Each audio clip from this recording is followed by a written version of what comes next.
Do you have any questions before we get started with the official program? No, not really. I guess you have some sort of plan for it.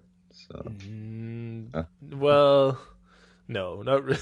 No, I don't really plan anything because then, yeah. yeah, that just gets boring. So instead, what I do is I ask the guests to describe their life in a way, but the sort of short version of how they became interested in languages and how they started learning them and their progression Hmm. through the experiences and sort of where they are today. And then once they've told that story, then I always find something that we can talk about, or if everything else fails, we'll just talk about Scandinavian culture, I guess. Yeah, yeah. So there's no words. This is the Actual Fluency Podcast, helping you become a better language learner by providing motivating weekly inspiration, as well as top tips and tricks from expert guests. And now, your host, Chris Broholm.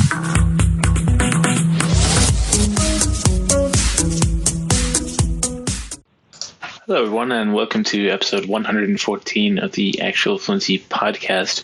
If I sound a little bit more robotic in this introduction, don't worry. It's just me using a different microphone. For the actual episode, I am using my normal microphone, which would be okay.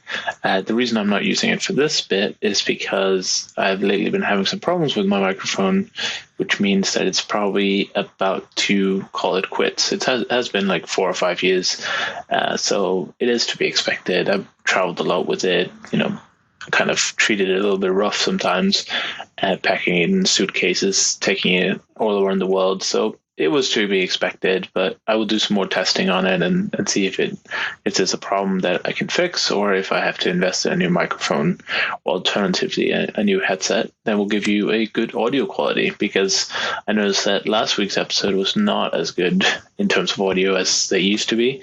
So I'll look into that. Today's episode is a bit of a lost episode that's returning. I originally did this episode almost 2 months ago with my friend Kalle from Sweden, Kalle Wångstedt, and we were talking just before the Polyglot gathering in Slovakia, which we both went to and had a great time. And we didn't know when we were recording this episode that we were going to hang out as much as we did at the event, but life has a funny way of ending up that way anyway. So I spent a lot of time with Kalle, and my opinion of him has not changed. He's a great guy and a really, just a overall cool, great guy, very friendly and very warm. And during the gathering, we did a presentation together where I spoke in Danish, he spoke in Swedish, and we had Irina who spoke in Norwegian. So we did a little bit of a primer into the Scandinavian languages, and that was a great success. It's kind of a wacky talk. It was definitely one of the more unusual talks of the program, but the people who could understand one or more languages were really excited. And actually, I got a few people coming up saying that they really enjoyed it anyway, because it felt like it was a funny way to listen to the different languages in a not so formal setting. But anyway, I just want to mention that the episode was recorded quite a while before the gathering. So if we mention the upcoming gathering, that's why you're not listening to some kind of time travel episode. It's just because it was recorded before. And that's about it. And I hope you enjoyed this episode with Kalle, where we talk about discovering language learning as an adult, and Kalle's experience, which is, I would say, different from most of the people I have on the show. A lot of the people I have on the show have sort of been doing language learning for a long time, or they discovered it when they were really young. But there are lots of people out there, myself included, who discovered independent language learning at an older age. Like I was, 25 or 26 when I heard about the polyglot movement for the first time. So what changes then? Like what's different? What do you have to take care of? And we talk about general language learning a lot, and also why these polyglot events are so cool and so valuable for each person. So I hope you enjoyed the episode. I know it's been a little while coming, but as I mentioned in the previous episode, whilst the podcast is back, and I'll do my best to do a new episode every week because I'm now working full time and I'm in a new country, yada, yada, excuse. There might be a slightly longer gap between each episode, but I'll definitely strive towards getting at least 2 episodes out a month, hopefully more. If you have any guest suggestions, please send them to me, chris@actualfluency.com. If you want to be on the show, send me an email. I'd love to hear from you. Just send me an email with what makes your language learning story valuable to other listeners. What can you share? There aren't that many requirements, as you probably know, but I want to make sure that we have something to talk about and that we're not just repeating most of the episodes that have been there already. It just sounded like a race car outside my window. Anyway, enjoy this episode with Kalle, and I'll see you in the next one.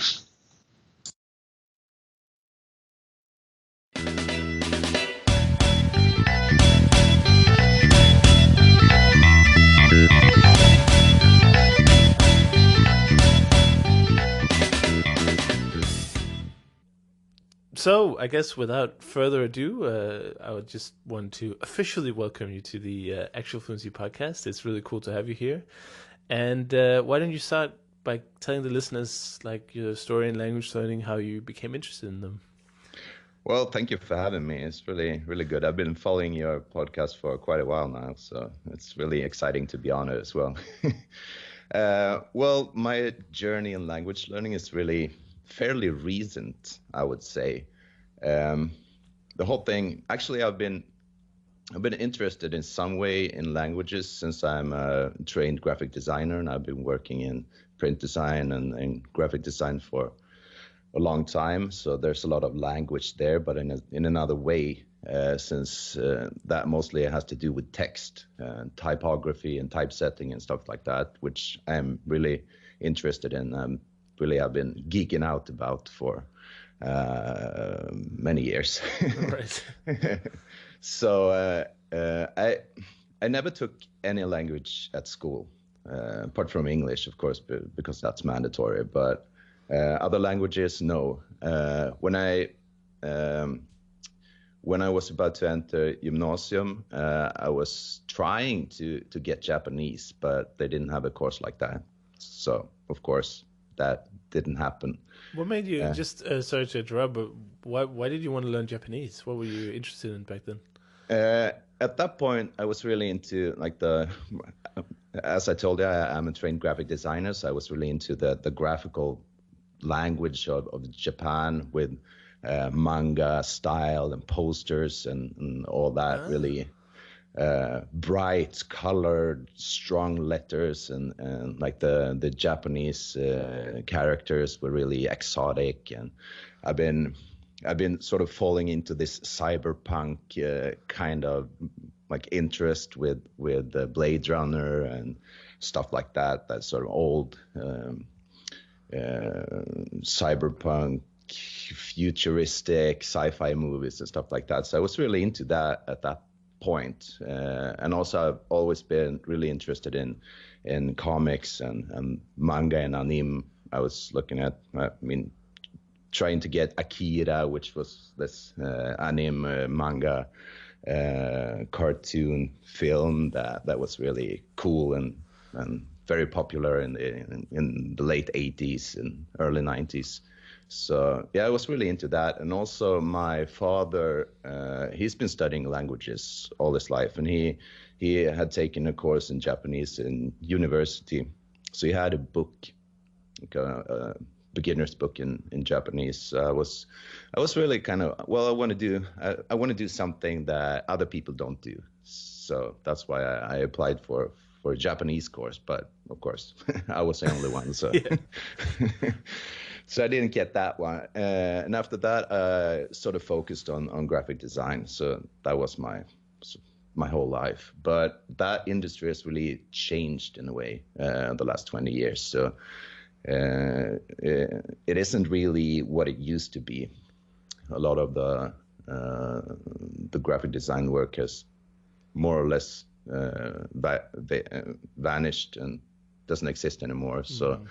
So that also changed my course, and I got more into digital stuff and web design, programming, app development, stuff like that. But I always had this like desire for other cultures and other languages, and I had considered myself fairly like I thought of myself as, well, I can kind of decipher other languages, especially like Germanic languages, and a bit from like Latin languages as well. So I now and then try to get into like news sites in like Der Spiegel or like Bild or stuff like that, and try to read the news in German and maybe decipher, I don't know, 10-15%, since there is an overlap in vocabulary between like German and Swedish, German and the Scandinavian languages, and also with English as well. And I think with English, since I had that, it's also an overlap with the Latin languages. So you can decipher some from like Italian or Spanish or French maybe, but that was more like I wanted to be able to read the text, but I had no idea how to come about to do that, how to learn a language outside of school. So I really didn't think that much about it. It was more like, okay, this is something that is impossible to do, so okay, just live with that. Right. Sort of. But then I got to know a woman that worked as a nurse in the local hospital where I live, and she had been headhunted from Germany. They employed lots of German speakers or German people at that hospital for a short period of time, maybe a couple of years or so. So there came a lot of German speakers to my town, which is a fairly small town. It's about 30,000 people living here. And if there suddenly shows up maybe 20, 30 Germans at once, you sort of get in contact with them. You know, it's a lot of people for a small town. So you kind of get in contact with some of them, I guess. It's easy to do anyway. So at that point, I thought, well, why not? I kind of like German, so why not try to give it a shot? And I tried to get in contact with universities around my area and see if they have some sort of fast course, like an intensive course for maybe a few weeks to kind of get into it. But that is not a thing in the university world. Everything is really, it takes a year or 2 years, you know, a few hours per day, maybe a few hours per week for the actual course. And I didn't like that. I wanted to do something like get a quick start to get into it, and it didn't exist. So what I actually ended up doing was brute force myself into the German language. Wow. So I had no idea what to do. I had no clue. I didn't know anyone who had done that. Well, actually, I've met one person once that did that, was for Swedish, maybe 20 years ago, something like that. A guy, actually a fairly, it's an interesting story.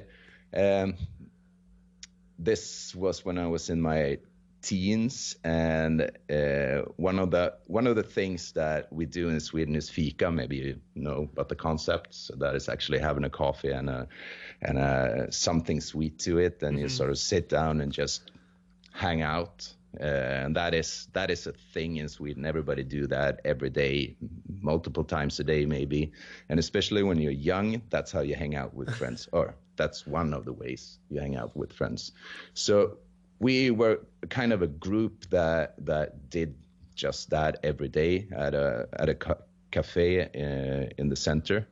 So during the summer, we were hanging out there maybe all afternoon, and suddenly a guy showed up that was maybe around his 30s. So he was maybe 10 10, 15 years older than us. And he started hanging out with us as well because he didn't do anything during the day. And he was from Holland. And he had, for some reason, decided to spend this summer in Sweden and in my town, which is, middle of Sweden, small town, not very interesting actually, but I mean, still. So he started hanging out with us, and it turns out, of course, he spoke Dutch, and he also spoke English, which is kind of normal, I guess. But for most Dutch people, he also knew German, so he spoke German, he spoke French, and he, I think he knew maybe Italian or Spanish. I'm not sure which one. One of the Latin languages, apart from French. And after maybe 6 weeks, he started speaking Swedish with us. Wow. Out of the blue. And I was really amazed by that. Like, how did you do that? Well, if you know a few languages, it's fairly easy to learn a new one, and especially Dutch and Swedish and German and English. It's a big overlap, and it's kind of similar in many ways. And I was like, wow, this man is a genius, Yeah. So that was my real initial encounter with someone speaking multiple languages.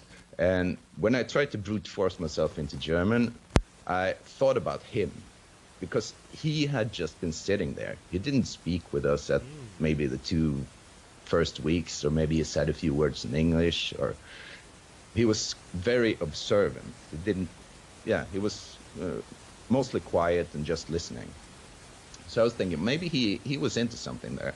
So what I did is I found a podcast that had a theme that I was interested in, so that I could be able to understand the what they were talking about, even though I didn't understand exactly what they were saying. Right. So I knew the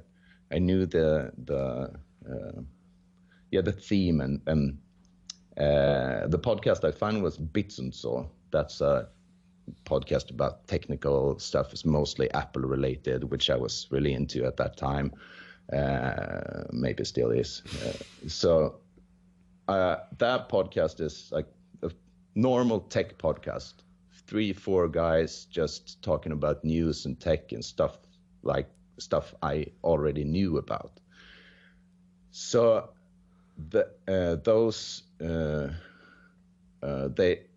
they make one each week, and it's about an hour and a half long. So it's a long podcast. So I listened to one episode of that podcast from beginning to end, all of it, and try to remember. I mean, some words are repeated very frequently, so I looked those up, and then I listened to another episode, and I did the same thing, and slowly, extremely slowly, actually, I started to understand more and more, and I started to learn a few of the words. So I did that. That was in the summer. I did that, and then I found an evening course in another town, which actually had a beginner's German course for 10 weeks, 2 hours each Monday evening. So I took that, and that was an hour commute to the other town and an hour back. So it took all afternoon and all evening almost to do that. And that way I got a little bit more explanation about like the grammar and structure of the language and things like that. But that was, as I said, only 10 weeks. So after that, I kept doing what I had started, listening to that podcast and trying to find YouTube videos with interesting material and looking at that. And maybe sometimes they had subtitles in German as well, so I could sort of follow along. And I tried to find people that have been doing kind of similar things. And I ran into a guy that had a YouTube channel he was a German guy, and he also learned Swedish. Marlon Görnet. I think you met him. Yeah. He's a genius. Yeah. So I found his YouTube channel and started commenting on some of his videos, and we started chatting and getting contact and having Skype sessions. So we talked over Skype, and I really got to know the guy, and he helped me a bit. So we just spoke, not about anything language learning. He wasn't a teacher. He was just a guy I was speaking Swedish and German to. So, and then he came to visit me here. At that time, he was doing a tour in South America before that. So he was away for maybe half a year or something, doing like a tour throughout South America and up to the US. And then he came to my town, stayed with me for a weekend, and we really got to know each other. And he convinced me at that time to come to the Polyglot Gathering in Berlin. So he came to me maybe end of January, beginning of February, something like that. And this was the second gathering in Berlin. And he was like, well, of course you should come. But I mean, I really didn't consider myself as a absolutely not a polyglot and maybe a crappy language learner at the best. So, but he convinced me, and I went, and that was really a like epiphany, a moment of wow, this is really a fantastic community with lots of interesting people, and I really enjoyed the experience and the friendliness and how people were really geeking out. And I really, I consider myself a real geek, so I was, I like this. I like this community. I like the people that are really 100% dedicated in just drilling down and bits and pieces of like language stuff, and both the people that are really, I want to learn all languages all the time, and those that are really, okay, I want to master this language, then maybe I'll move on to something else. And I really, it's really, what did you feel encouraging.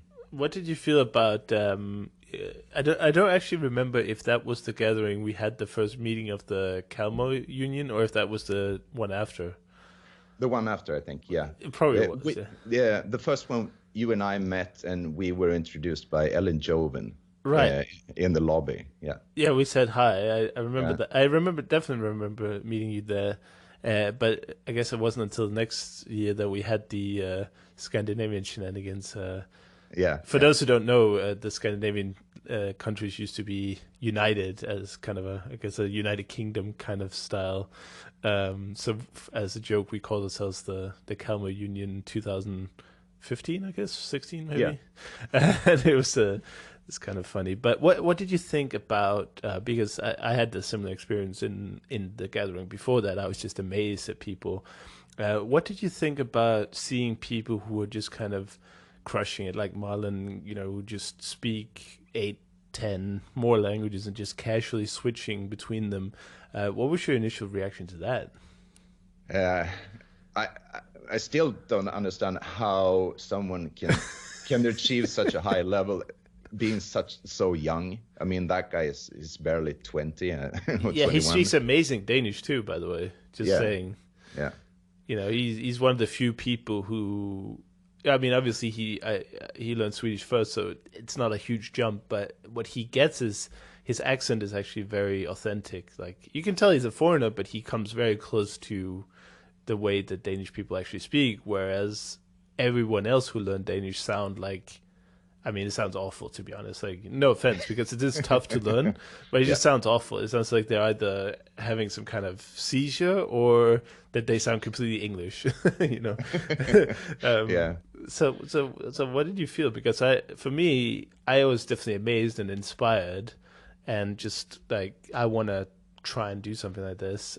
Obviously not, maybe not with full confidence that I could do it, but some people might see that and say, well, I feel really like, oh, I'm useless, I speak nothing, and I can never be Marlon or Richard or, whatever. But it didn't sound like you had that kind of experience. No, I think it's very easy if you meet someone like that to really feel like crap.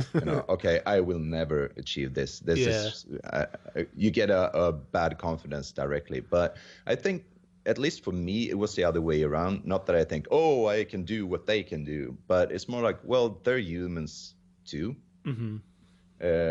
Of course, it feels like they're some kind of Übermensch.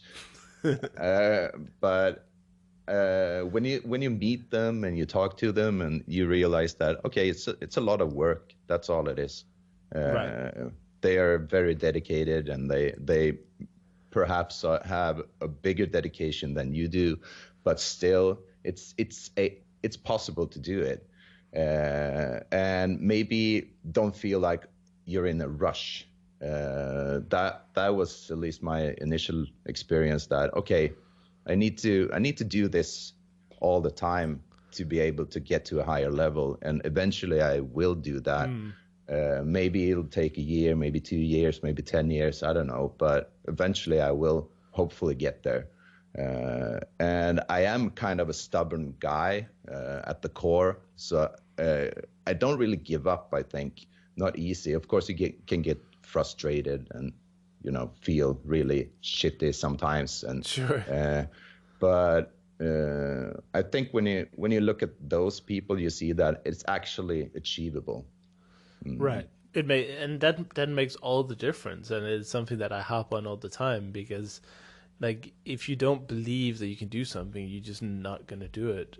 And that was your experience from way back, because you said to yourself, well, it's impossible to learn a language as an adult, or at least an old teen, so why even worry about it? Why even bother? Yeah. And once you saw, I guess sometimes you also just need to see it in real life. If I tell you something is possible, you might hear it, but you might not believe it. But then if you go to the gathering or another conference and you actually see people in person who are completely normal people, quote unquote, as normal as you can be with this hobby, just doing it, you realize that it's not about talent, or, well, talent plays a part, but it's not about some magical skill that you were born with. It's just hard work and dedication, and of course you can hack the process. It doesn't have to be as difficult as learning in school or something like that, but that initial belief has to come. Oh yeah. And also I think that when you see these people doing YouTube videos where they speak like, oh, I speak 12 languages, or 17, like Vladimir, for instance, or people like that, it's, of course, if you ever try to do a video, that you can rehearse it. You can rehearse it and just do it like that. But when you and maybe you don't really believe that they have like this super high level in all the languages. Sure. You can, of course, you can hear that the accent it's good, and of course they speak the language. But when you actually meet them, and see this switching, as you said before, you realize that, okay, this is actual. This is not something that is rehearsed or made up in some small way. Right. It actually happens. People actually do this, and there's a lot of people doing this. I mean, the guys you find on YouTube, they're the like extroverted people that really like to do this kind of thing and show themselves doing that. But there's a lot of people that don't really have that like drive to do that. That are just doing it for themselves and being kind of anonymous in that way. Maybe more people, really, because I think that there's a higher tendency to be introverted if your hobby is learning languages, and it sounds a little bit counterintuitive, but I know that speaking a language with the people who actually speak it is a very good way to learn it and improve it. But I think a lot of the learning that especially top polyglots do come from, sitting in their office or in their living room reading the teach yourself or the colloquials or the whatever method is available, sort of independently. Of course, you can get tutoring and stuff like this, but I think definitely there's a high tendency to be on the introverted side and have that as a hobby, and that's also probably why the community size is probably quite under what it could be if everyone came out, because I guess there's some people who are just like, oh, I don't need to go to some conference for this hobby, and of course we try to sell it as much as we can all the time, because it's just an amazing experience, and you make instant friends, which is also interesting because you understand people who are going to that place, like what kind of people would do that. And it's just, I don't think I've met anyone at the conferences where I would say that I didn't understand why they were there, or that they were somehow a bad person or something. No. It's no, great people. Yeah, and I think it's important to emphasize also that the conference or the gathering. I've never been to the conference actually, but the gathering I've been to twice. The main thing about that is meeting people. I think the social aspect of it, finding like speaking to people in the lobby just over a coffee or over a beer, or just hanging out, meeting people and sharing, like, whatever it is that is interesting for you and for them. You find all these common interests also with a lot of people there, and I think that's the key thing. That is actually the essence of the gathering anyway. That you get to meet people and get to keep in touch afterwards. Because sure. I have met a lot of people that I keep in contact with every week. Over Skype, or I have sessions in both Italian and German each week with people I met at the conference or at the gathering, and I have like people I use WhatsApp to just communicate to train like my writing skills in the language as well. And actually the main thing about that is not like having a regular language course. It's more like having a good relationship with people. I mean, the tandem exchanges I do over Skype, that's not necessarily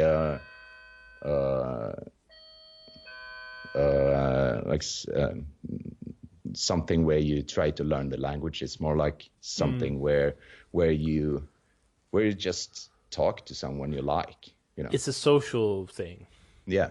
Yeah. And it dispels also a common myth that I guess we might as well touch on when we're discussing the conferences or gatherings, is that I would say very few people go to the conference to actually practice their language or improve their language in a way.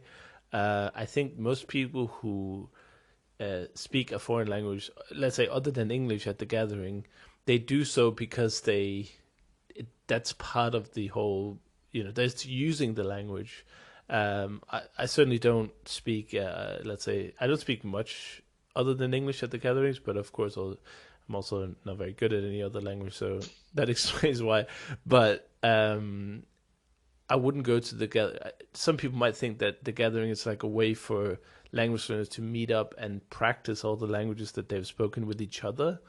And I think that's a misconception, because I think very few people do that. But of course it does happen, and it is part of it that you speak other languages. I mean, a lot of people insist on it also, but it's not it's not like you go through the doors and there's like the German tent and there's like the Italian table, and you have to speak a foreign language, otherwise you're gonna get kicked out or without a refund. But sometimes people can imagine this pressure, and it's just not there at all. There's no pressure. And if you don't speak, let's say you put Spanish on your badge, like you have these name tags at most conferences, and somebody goes up to you and speaks really fast Spanish, and you say in English, "Oh, sorry, man, I just started learning it. I didn't understand a word you were saying." I mean, I've never really seen anyone get disappointed about that, No. No. It's just like, oh, okay, cool. So why do you want to learn Spanish and blah, blah, blah. It just continues like that. Yeah. Yeah, it's a very friendly environment, I would say, definitely. And also, when you, I think one interesting thing, at least for me, was that the first gathering I went to, I got to know a few people, and then the second year I came back, and I was talking to a woman from Austria, which I had met the year before, and she was like, "Wow, you really did an improvement over the last year in your German." And that is also something that you by yourself don't really notice, I think. Right. It takes a long time before you realize that you actually have been improving, because it's a slow process, you know. And things like that is also really good for your confidence and for your motivation, I think, to really see, because 1 year it's not that long. It's fairly long, but it's not that long. So that you can actually have someone really see that you've made an improvement. That's really it's good for your confidence, I think. Yeah, and you can use it as motivation, because you can say, okay, the gathering, well, we can use it right now. The gathering is in like a month from now. And you might say, well, I know this guy and this girl is going to be there, and they speak this language, and we spoke last year. So I better get studying, and improve it now. So you have some kind of tangible goal, because sometimes that's a lot of people, they say, oh, I want to learn Spanish or whatever, and they might have a really great reason for speaking Spanish, but the actual use or the learning process might be very random, or there's nothing really there's no test. If you're in school, you always know you're building towards a test, but in real life very few people take the test. I know some people who use it to their advantage. They say, oh, I want to learn Spanish, and they go immediately to the Cervantes Institute and they say, when is the next A2 test or whatever, and then they use that as motivation. But in a smaller way, I think the gathering can be used, or any conference really, because no matter what language you're learning, there's going to be at least somebody there who speaks it. Like, I think there was only one language. There was 1 year where they had like a note on the wall that said, like, do you speak a rare language? Let's see if we can find a language that only has one speaker. And I think there was only one. There was only one person out of, let's say, 200 who spoke a unique language. So it's definitely possible to find. I guess that guy might have been a little bit disappointed if he came to the event to try and speak this very obscure language. But but if you're learning anything else, I'm sure that you can find someone, and that can be a useful motivational aspect. Because I don't know about you, but like learning Russian in a little town in Denmark, my town actually has similar number of people as your town. So it's hard for me to contextualize why I'm learning Russian. Like, I can tell myself all these things. I can say, oh, it would be really nice to speak it. It would be nice to watch films. It'd be nice to go to Russia and actually be able to say something.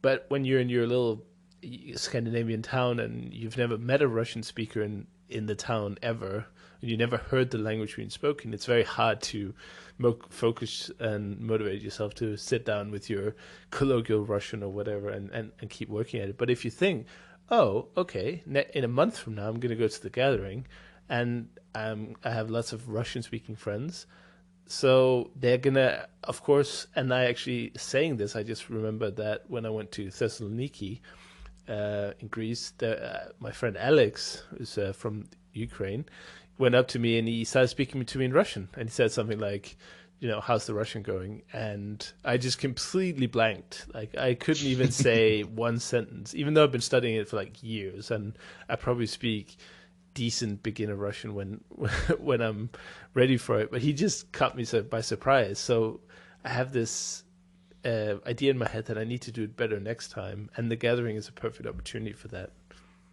Oh yeah. And also, you touched on something really interesting when you say that you're sitting in your small Scandinavian town trying to learn Russian. Actually, when I started with German, that was, I don't know if this is the case in other countries as well, but I would suspect that at least in Denmark it's fairly similar. That when I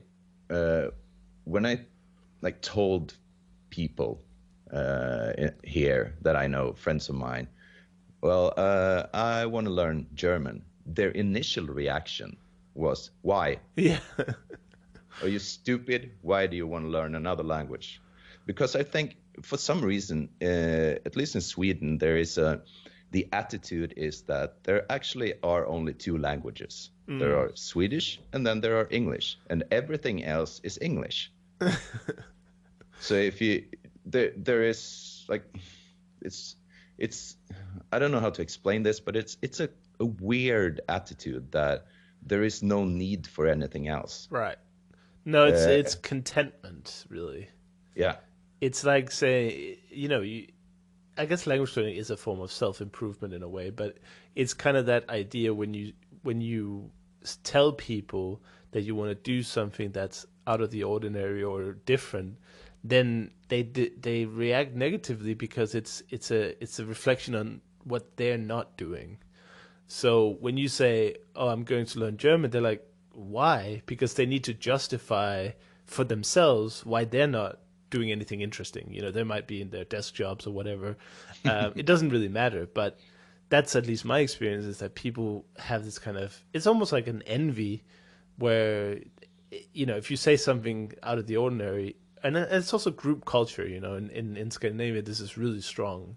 Like if you even consider doing something that's out of the ordinary, like if you're not getting a job, married by 30 and have a house and kids and dog and Volvo or whatever, then you're different and you're weird, and then you're not really part of the group. And if you're outside the group, it can be tough. Like it's almost like the Amish when you make a mistake and you get shunned.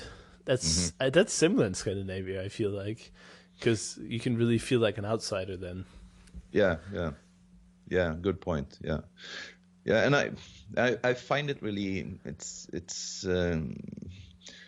I think it's a pity that people have a especially when it comes to learning languages, that it's a very narrow mindset and I think also actually there are people that are advocating for just speaking English in Sweden as well, which is just I don't know. I get speechless when people it's so strange, this mindset that actually exists. Yeah. And I think it's very enlightening to actually get to be able to consume things that interests you in other languages, because there is another approach to stuff, not necessarily just news, even though that is like something that you really can see different perspectives when you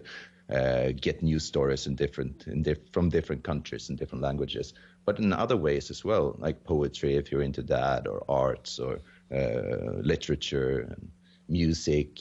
There are so much that are that gets your perspective broadened when you consume things in other languages, I think. Yeah, and at least that. Yeah, and I think it's just it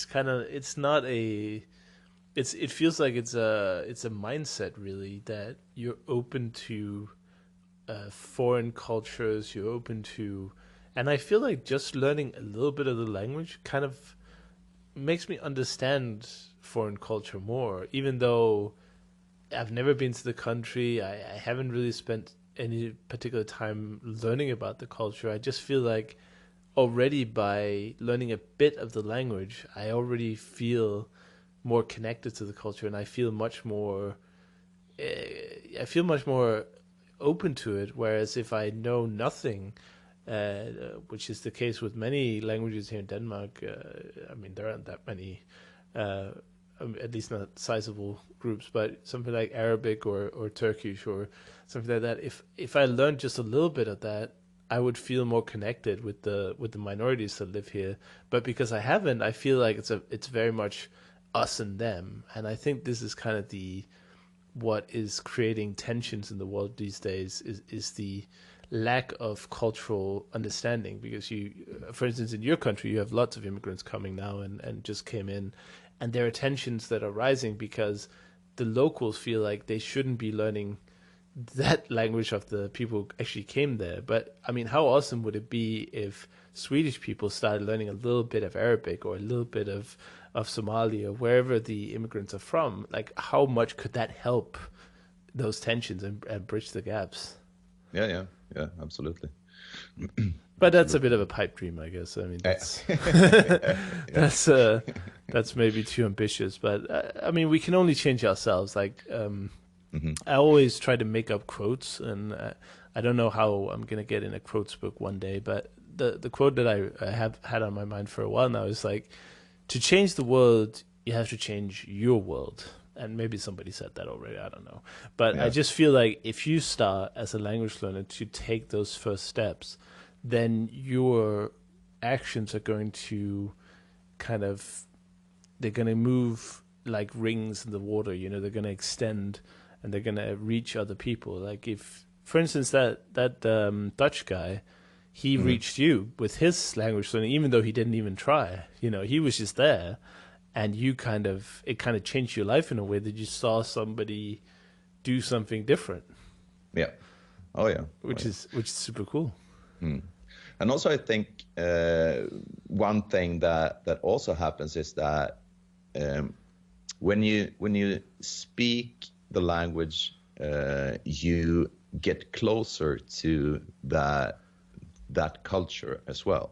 So what I'm trying to say is that it's when you as a Swede or a Dane or a Scandinavian, we can say, speak English, you kind of mentally try to or you think that you are close to the English speaking world, since you understand what they are talking about, and you can consume the news, and you can consume the TV shows and films, and of course that's the largest producer of culture in the world.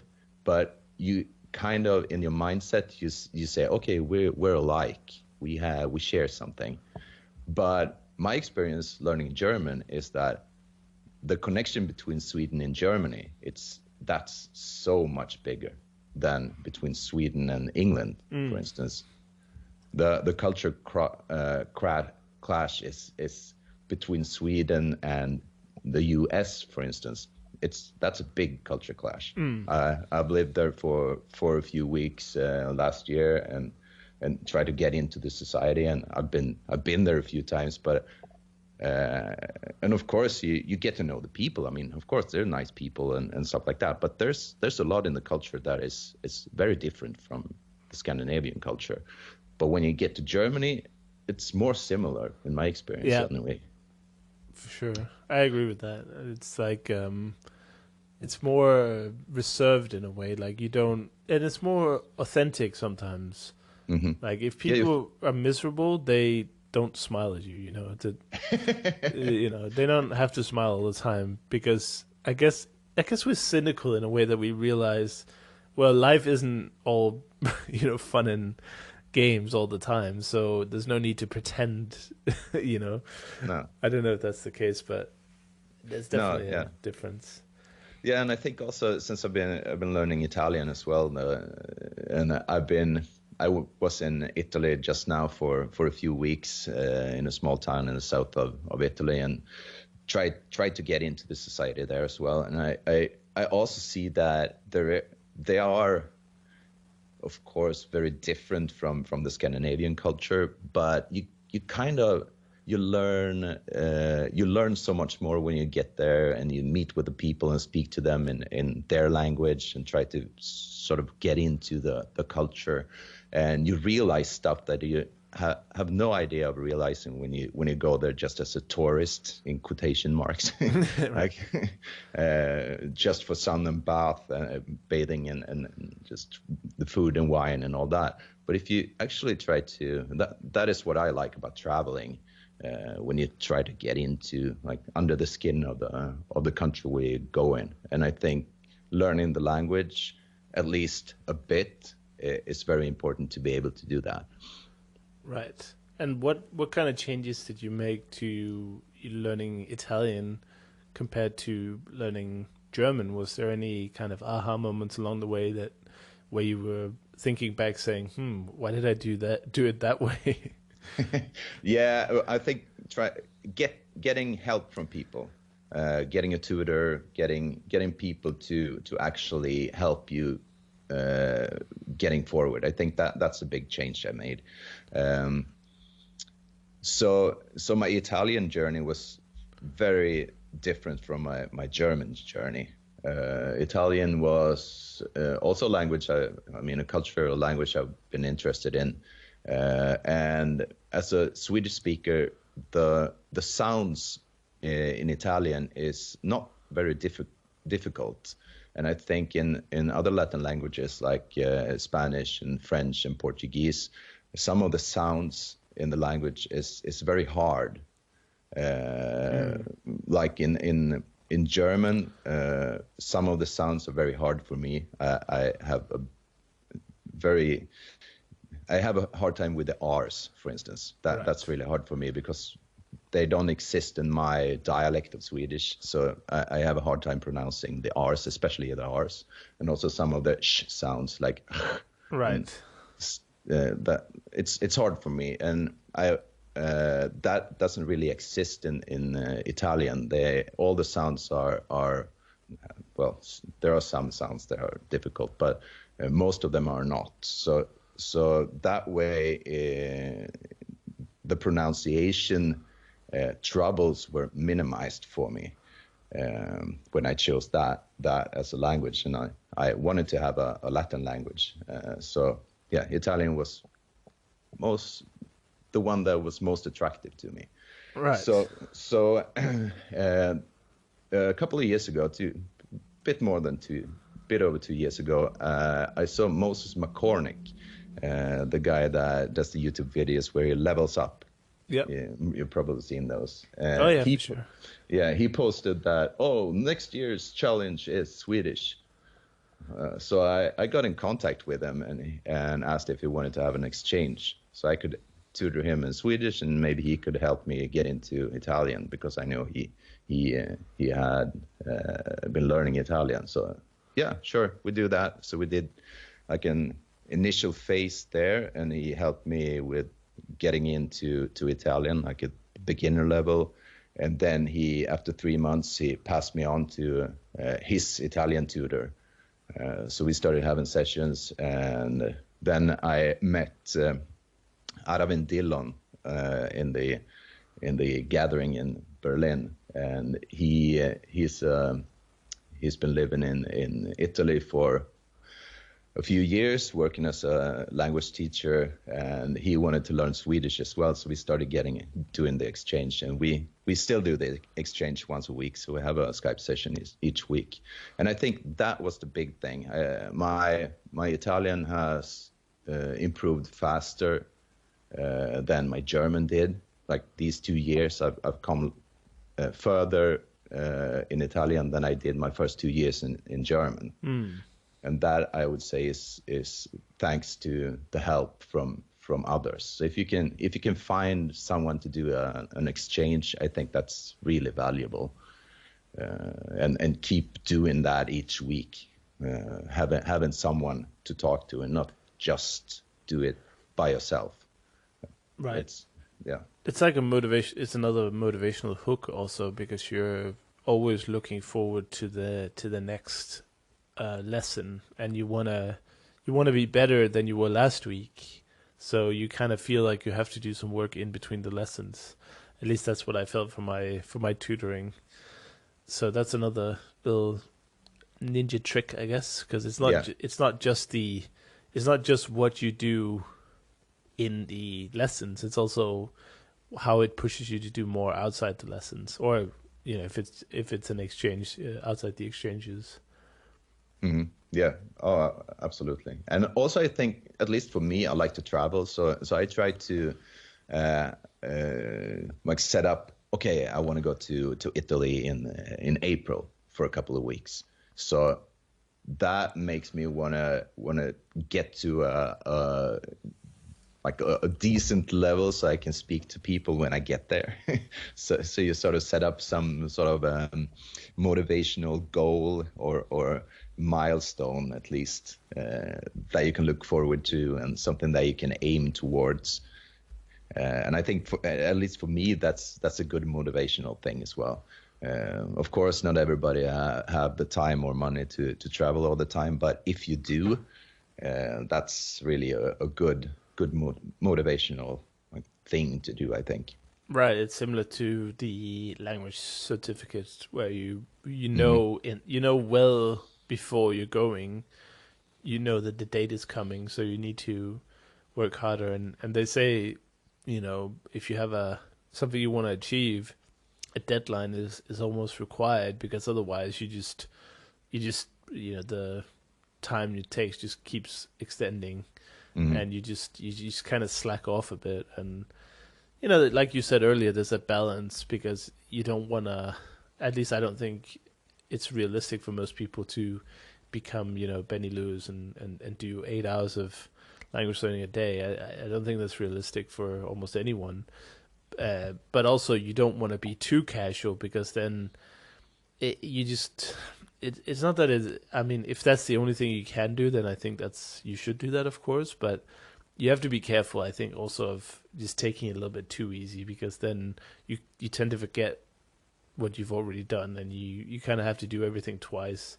And I think a trip to the country, or a tutoring session, or even these certificates can really help you stay focused and keep going, so you don't kind of fade out, or you get tempted by 10 other languages, or you just you do 5 minutes a day. It's not, I say 5 minutes a day is great, but you can't expect to get fluent in 3 months from it.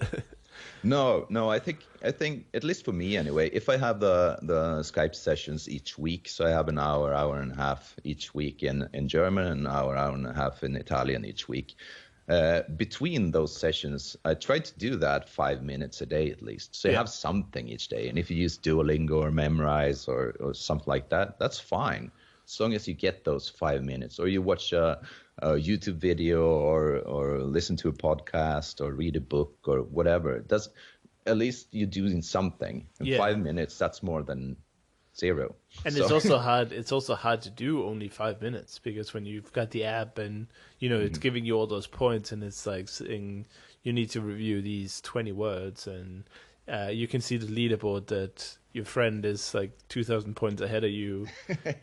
Those 5 minutes can quickly turn into, let's say, 20 or more, and that's when it starts to really take effect, I feel like, because the people who have become incredibly successful in languages really quickly have been people who have spent a lot of time on it. It sounds almost so simple that it doesn't have to be said, but sometimes people expect miracle results with no work. It's almost like fitness, you're like, oh, I want 6-minute abs or whatever. But the people who you see in fitness magazines are people who are literally obsessed about fitness. They'll go to the gym every day for hours, but you only see that photo shoot, right? So you don't see the endless gym visits. And I feel like language learning is exactly the same, where you might see someone, and Benny said it really well. He said you should count the hours in language learning, not the months. Yeah. Because people are like, oh yeah, Benny did Portuguese in 3 months, and he had a really good level at the end. I've been doing it for 6 months, and I can't say a word. And then you kind of break it down and say, well, how much time did you spend? And they say, well, I probably did like a couple of hours a week. And then you tell them, well, Benny would do like 8 hours a day. Like, he was really obsessed. And so if you want those extraordinary results, you really have to be ready to put in extraordinary effort. And for me, that's extremely hard, and that's why I'm, kind of a slow learner. That's okay. Same for me. Yeah, and I think it's not a competition, so you should do something that really is interesting and fun and enjoyable for you. And if that is 5 minutes a day, or getting to read a book like 10 minutes before you go to bed, or whatever it is that you find enjoyable, that's what you should do. Not try to see it as a tedious labor. Definitely. And it gets easier to put in a lot of work if you find something that interests you. Oh yeah. Yeah. Don't try to read if you don't like reading in your native language. Don't try and listen to podcasts if you've never listened to a podcast before. Well, you can try it and see if you're interested, but it's more likely that the things that you're already doing will be fascinating and interesting to you in the foreign language also. Yeah, absolutely, and just do what you normally do, but switch language. That's at least what I try to do. Right, exactly. That's a good tip. And also, you need those 1,000, 1,500 hours or something like that to get to a decent level where you feel comfortable in the language. I think, and it takes time. That's a lot of hours. Like that's I think it was the Foreign Service Institute who put the kind of the estimates around there to get an intermediate level. And I did the math for my school German, and I thought, I've done thousands of hours in German. I'm really good at this. And when I added it all up, I'd only done about 300 hours in 8 years. Yeah. 300 hours. Like, that's nothing. That's nothing. Like, if you 24 hours, that 10 full days is 240 hours. In 10 days. I mean, it's unrealistic to learn languages 10 days in a row without any pause whatsoever.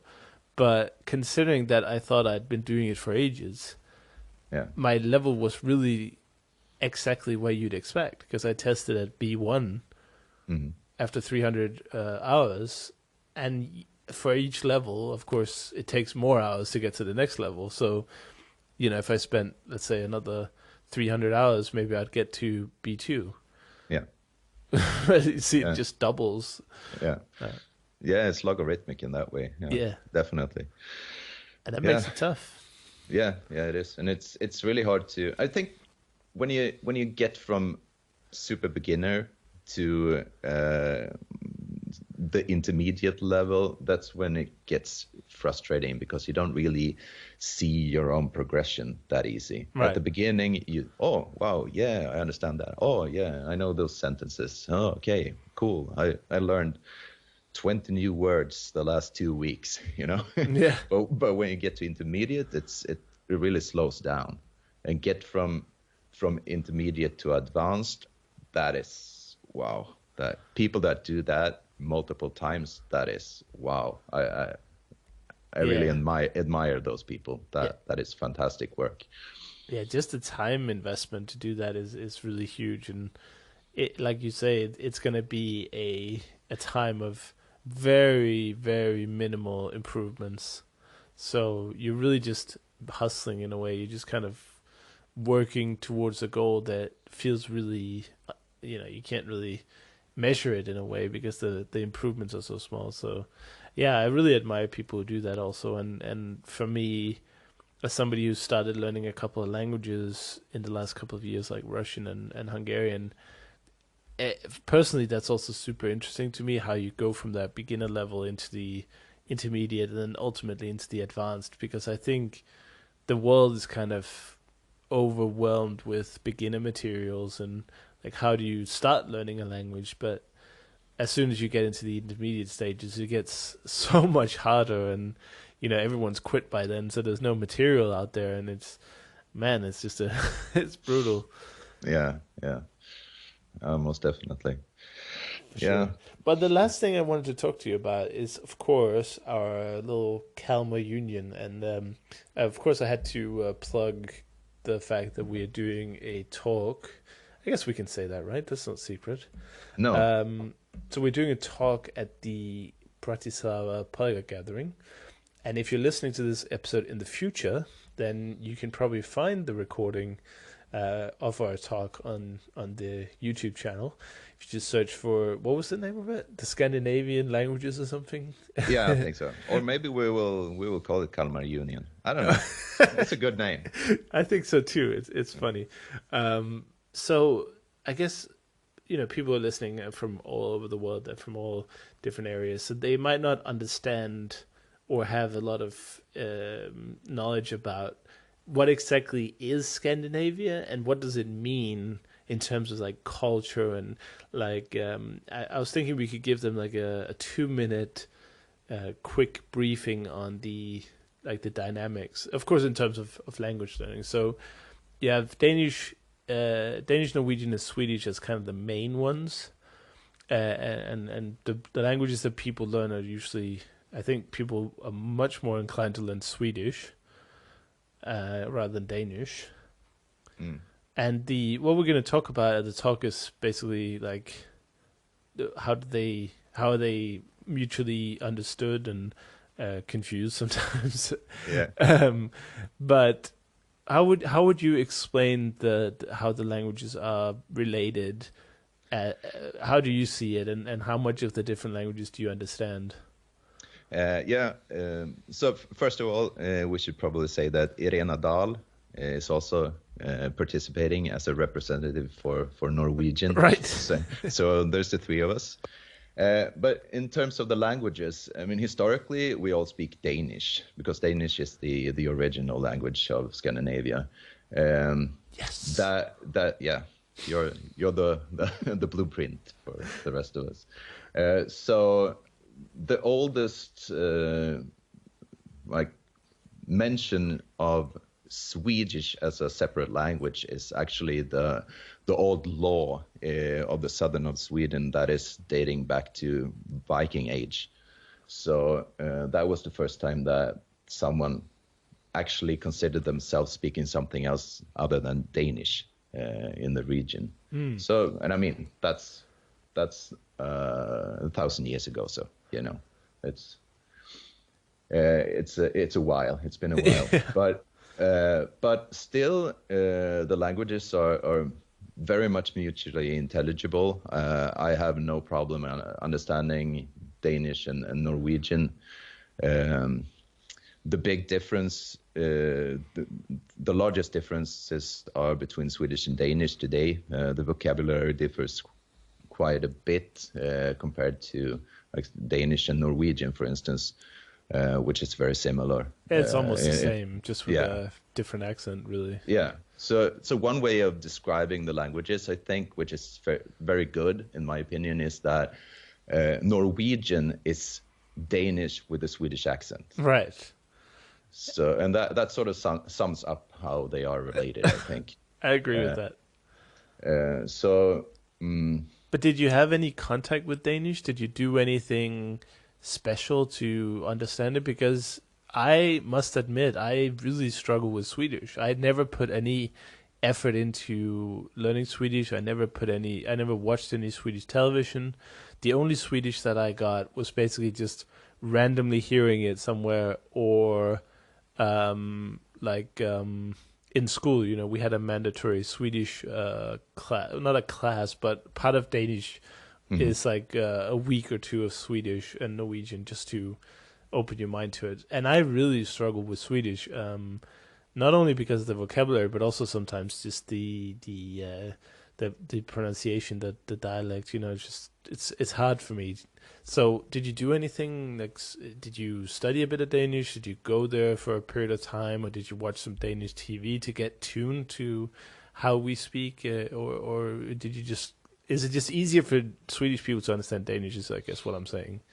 No, I don't think. I think it's equally difficult for both speakers. But yeah, also same as you had Swedish and Norwegian. We also had Danish and Norwegian in the Swedish class, right?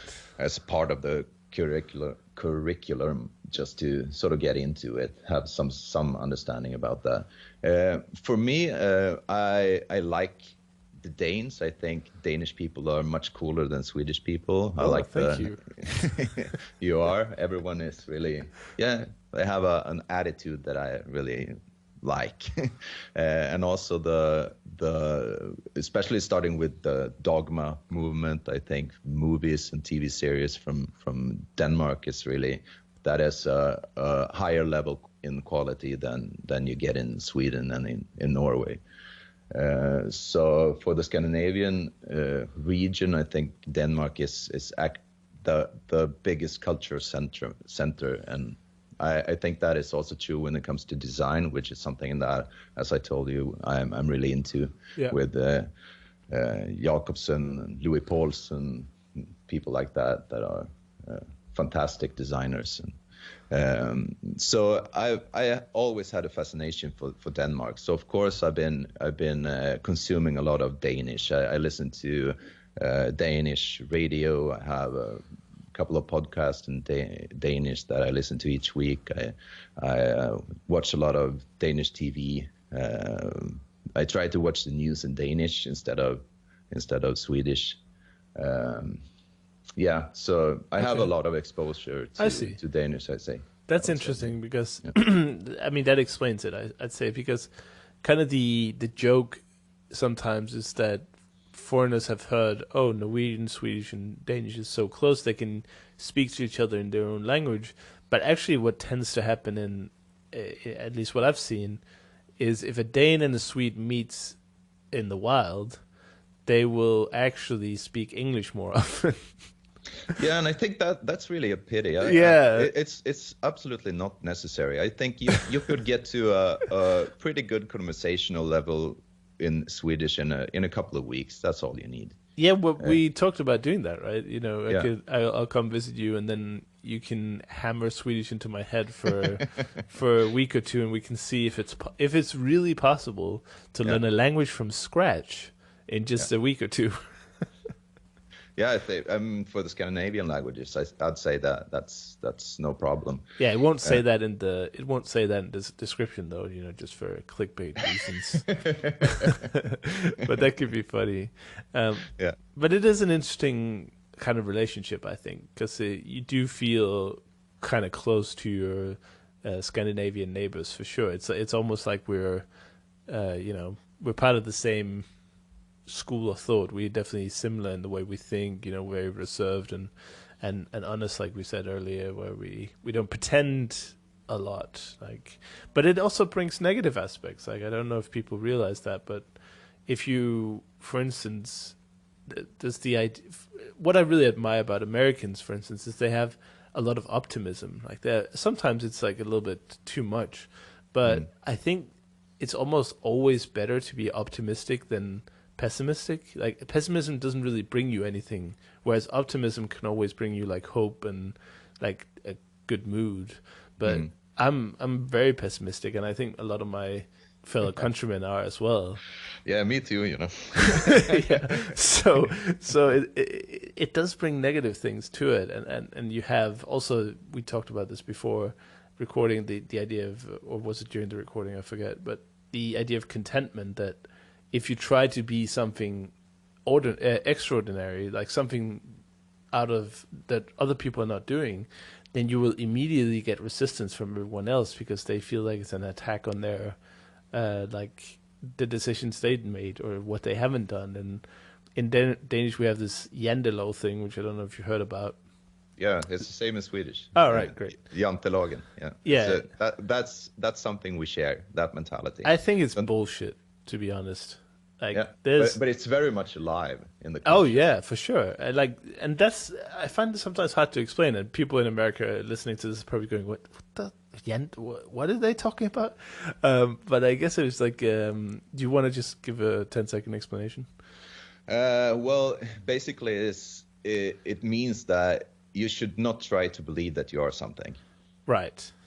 Don't consider yourself being able, in a broad sense, being able to do something better than anyone else. You're just as crappy as everyone else. Right. I think it's very alive in the Scandinavian culture, and I think maybe it has something to do with like Lutheran mentality as well, like the old, well, you should just be a good worker and do your thing and keep quiet, and you know. That's also why you don't see a lot of Scandinavian people bragging very much, because it's not part of their, you know, Americans are much more likely to do that because that's part of their culture. Mm-hmm. And I really admire that culture, I must say. You know, the entrepreneurial spirit is really much alive. But I'm not kidding. Like, if I was in Canada last year and also in America, if I went to a Starbucks with my laptop, I would not even be noticed. Because first of all, there'd be like 20 people sitting there with laptops already. But the other reason is just people know, oh, he's probably doing some internet thing, or he's a student, whatever. But if I try to bring a laptop to a cafe in my little town of 30,000 people, they look at me like I am the second, I don't know, alien invasion or something. They look at me like, what is this guy doing? And there's kind of this subtext of, who does he think he is? Yeah. And I'm like, I'm just trying to, or eating out in a restaurant. In Sweden, would somebody go out to eat at a restaurant alone? No, not normally. No. No, that rarely happens, because you just feel like you're getting invisibly judged by everyone. Whereas in foreign countries, I feel like I see that all the time. Like in Hungary, for instance, it was very common to see lots of people eating out alone for lunch or dinner, because you gotta eat. But in Denmark, it's like, ugh, he's such a sad person, and you just get judged. Yeah.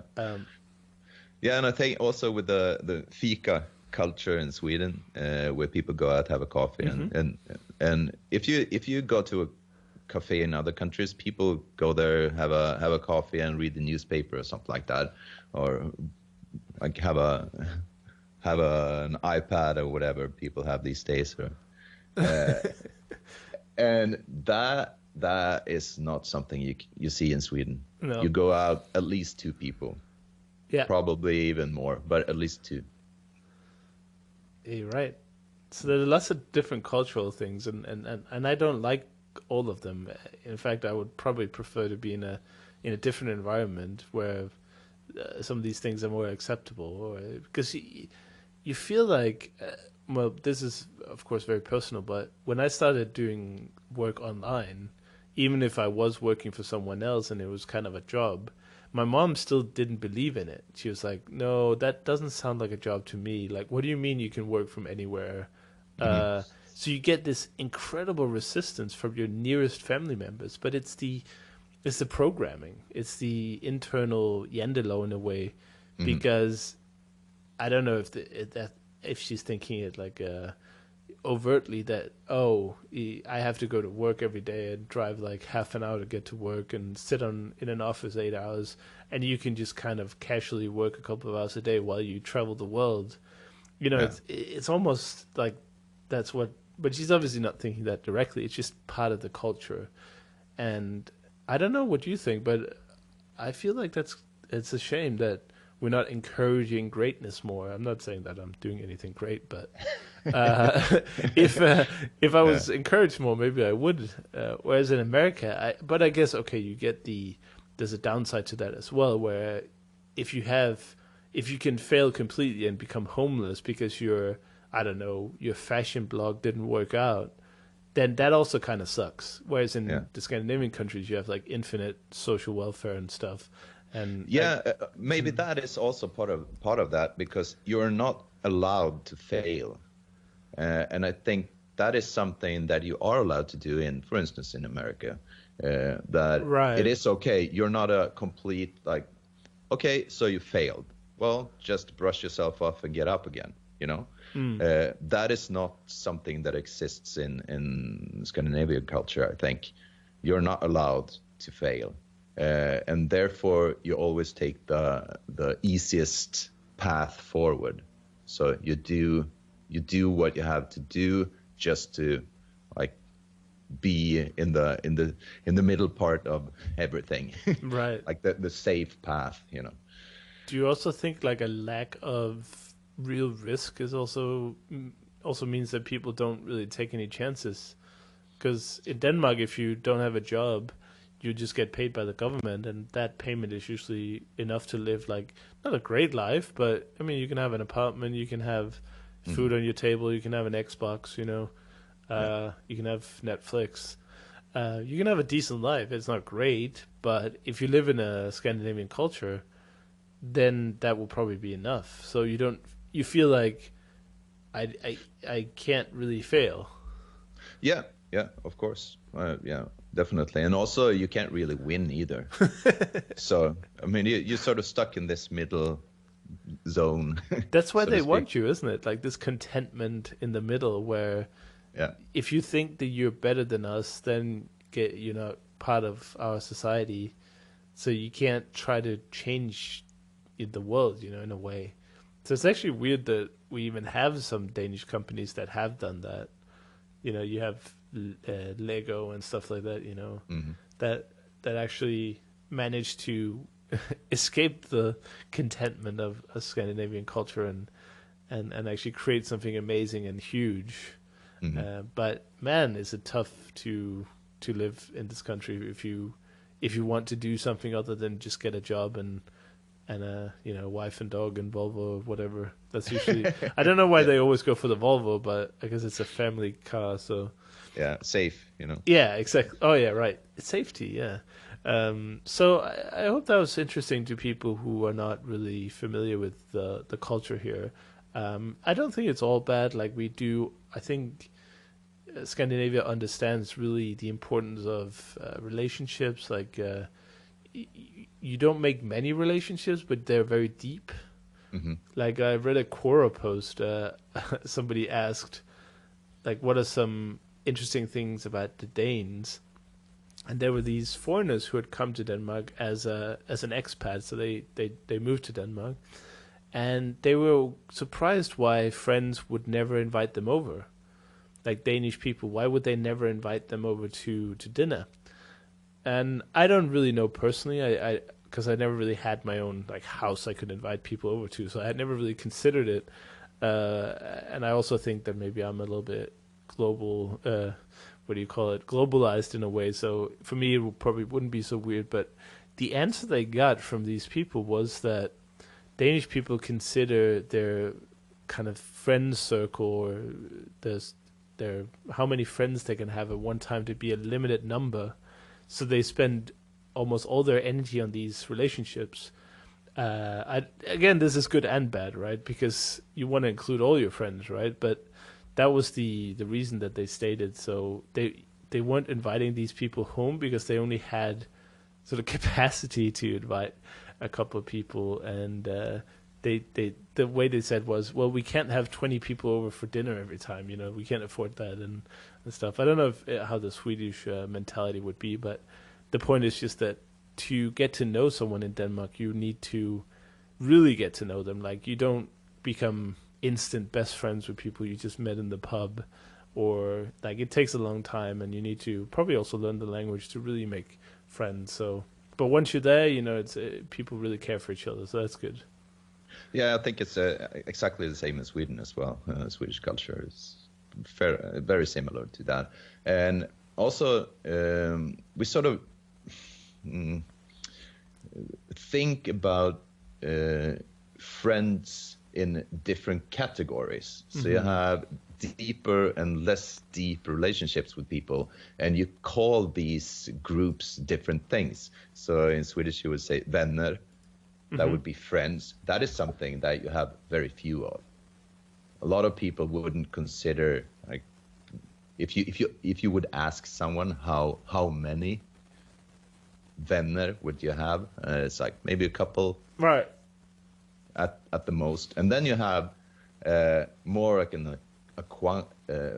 acquaintances. No, how do you say that? Acquaintances. Acquaintances, and that is actually the normal stage. Yeah. Where you know people, you know them by name, you know where they live, maybe you know where they work, you maybe meet them at a cafe, or maybe in another group environment, or you go to the pub with them or something like that.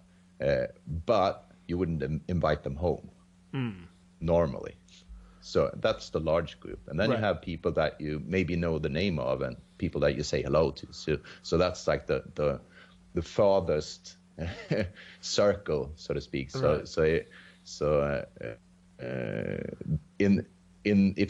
If you count all the circles, maybe you get up to 100 people normally for someone with a normal social relationship, but there's maybe a couple of those that actually are deep friends, someone you invite home.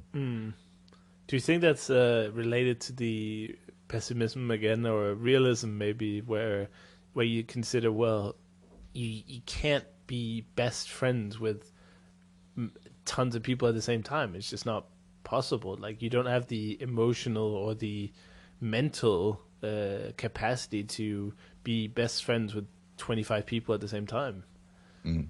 But Yeah. I don't know how Americans would consider this. Actually, I'd be interested to know, if you're an American listening, like how is that American friend culture where you live, and how do you see this? Because my guess is, and correct me if I'm wrong, is that probably Americans consider everyone they meet and get to know as their close friend. So they probably consider that to be a huge circle. But yeah, I'd be very interested to know how that is around the world, and maybe not just America, but I mean, that was the biggest kind of difference I could imagine. But yeah, the Scandinavian culture is really interesting, and I'm kind of looking forward to getting a little bit away from it, to be honest. That sounds horrible, but I guess one final note on that is that if you want to get to know Danish people, or I guess Swedish people or Norwegian people, you want to know them, you want to become really good friends with them, 99% of them, I would say you need to learn that language. Yeah. Because otherwise you're just going to stay in the acquaintance zone, or even further out. Because they will be friendly, they will speak to you in English, they will understand everything you say. You might even have interesting conversations.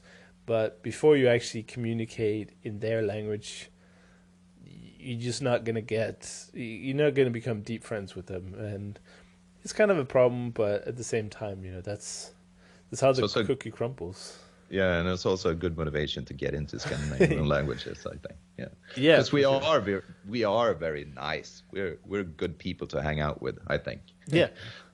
No, I agree with that. And we have lots of reasons for getting to know more about the culture, but I guess what we really have achieved today is we've explained a part of the world to people who might not know it, and kind of, I guess, given a warning, because some people come to Denmark and they think that we're all rude, or we're all like really disconnected, or we're really reserved, and they kind of take it personally. They think, oh, they didn't like me or something. But no, that's actually just the culture. That we don't make instant new best friends, and so if you go to Denmark or Norway or Sweden, be prepared to that. It's a different culture.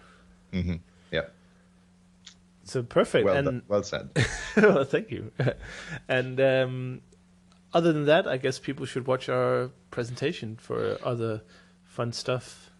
Yes, please come. I think it will be a good conversation in all three languages. Maybe we'll sprinkle in some English as well for people. Right. We'll see. Yeah. You still have to make the presentation. Yeah. Well, it's 80% done. Right. We have the core content for sure. Yeah. But otherwise, the idea is just to introduce people to the different languages and maybe give some reason to learn it.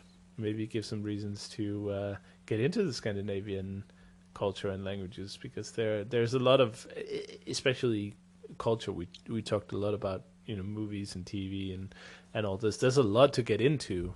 Right now, the Norwegian show, what's it called? The Shame or something? Yeah. It's really huge. I haven't seen any of it, but people are raving about it. And of course in Danish, and actually if you're learning Danish or Swedish, you might find the show Broen interesting, which is the bridge. Do you say Broen in Swedish also? Bron. All right. It sounds like Brønd. So I guess that's the conclusion, and I really encourage you all the listeners to go to the event as well, because that really makes it real, and it's a great way to make some long-lasting friendships and meet some like-minded crazy people who are who are also doing this language thing. And you got the gathering in Slovakia that's going to be, by the time you listen to this, it's going to be a few weeks out. So, if you haven't booked a ticket, what are you waiting for? But otherwise, there's the conference in Iceland, Reykjavik. I don't know are you going to Iceland?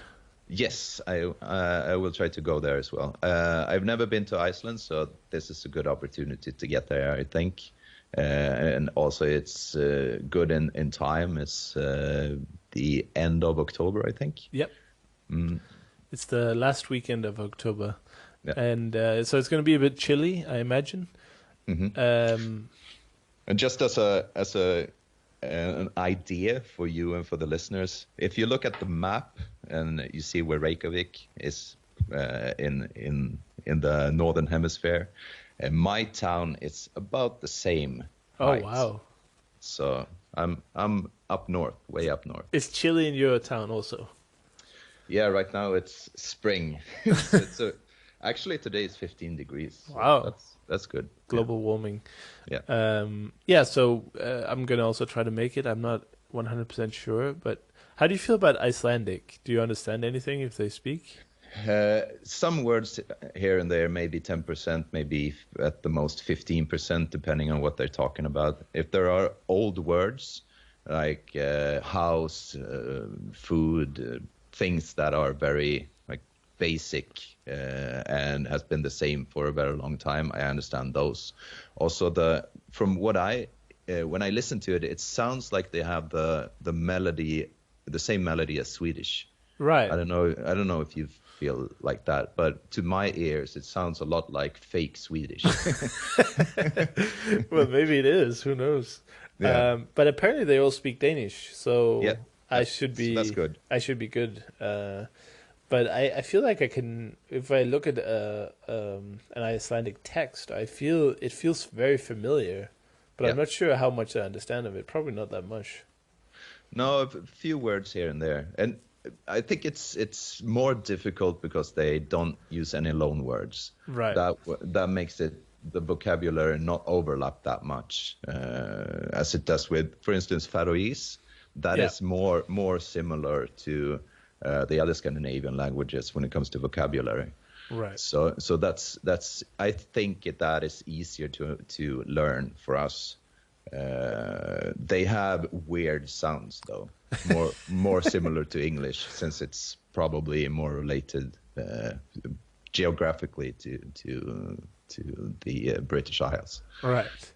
But are you going to learn any? Are you going to learn any Icelandic ahead of the trip? I don't know, maybe a few phrases. Okay. But it's really interesting when you look at road signs and things like that. It's fairly easy to understand. Right. When there are stuff that are like, very old, not old in that sense, but basic words that are not modern. That's what I'm trying to say. Yeah, I understand. Sometimes I feel like people are. I mean, I really admire people that want to do an extra challenge and say, "Oh, the gathering or the conference is in this country. I'm going to learn the language of that place." To me, that doesn't really. That doesn't really interest me that much, because it's not my decision to go. I'm going there, but what I'm going to use it for is, to me, it seems to distract from the languages that I do want to learn. I guess if you've learned like 30 languages and you don't have any immediate language plans, then learning wherever you're going, I guess, makes sense. But for me, it's a bit of a gimmick, and I don't really spend too much time on it. It just doesn't really interest me that much. No, same for me. But, and then, of course, the final one is in Canada, in Montreal.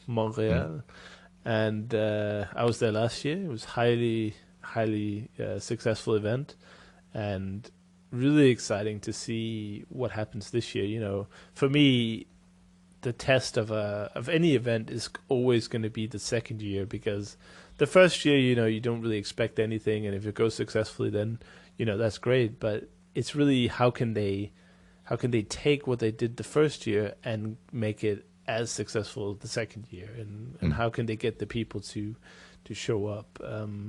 But are you going to come to Canada? I haven't decided yet, but I would really like to go there. I've never been to Canada. I've been to Seattle, so it's fairly close, but I haven't really been to Canada before. So that would be nice. Yeah. But yeah, it depends. I don't know. Maybe. I hope I can manage to make time for it. Well, fingers crossed. I mean, I'm in the same boat. For me, it's time and also money, of course, because going to across the pond to North America is always going to be way more than going within Europe, and even the Icelandic flights are quite cheap these days. So that's not a problem. I guess it's the whatever $10 beers that they have in Reykjavik. Yeah, $20. people say that Sweden is an expensive country, but Iceland, that's another game. Yeah, I need to take out a loan to have lunch there and stuff. So yeah. But anyway, I'm looking forward to seeing you in a couple of weeks' time in Bratislava, and we're gonna have an amazing talk on Scandinavian languages. If people are more interested in Scandinavian languages, I would highly recommend you check out that talk. Or just go learn the languages. Once you learn one, the other two are going to be super easy, right? Yep. And we're going to show that one day. That's we made the announcement now. I'm going to go to Sweden. I'm not going to cheat or anything, and we're just going to see how much I can learn in a week or two, and see if it's possible. That could be funny. We could make a little documentary. Yeah, we should do a vlog about that. Yes, exactly. Oh yeah, I good job on the daily vlogs. Thank you. If I understood Swedish, I would probably get more out of them. But maybe if I'm learning Swedish, maybe that will be my curriculum. Just watch your vlogs. So that'd be cool. And see you in Slovakia. And thank you for coming on and sharing your story and wisdom of the Scandinavian Kalmar Union with the listeners and me. Well, thank you for having me. It was really fun, and I really look forward to meeting you in Bratislava. So, yeah. And come to the talk, people. Come to the talk. Or if you're watching this, listening to this in the future, watch it on YouTube, where I guess I'll put it up. Yeah. Well, perfect. See you. See ya. Bye.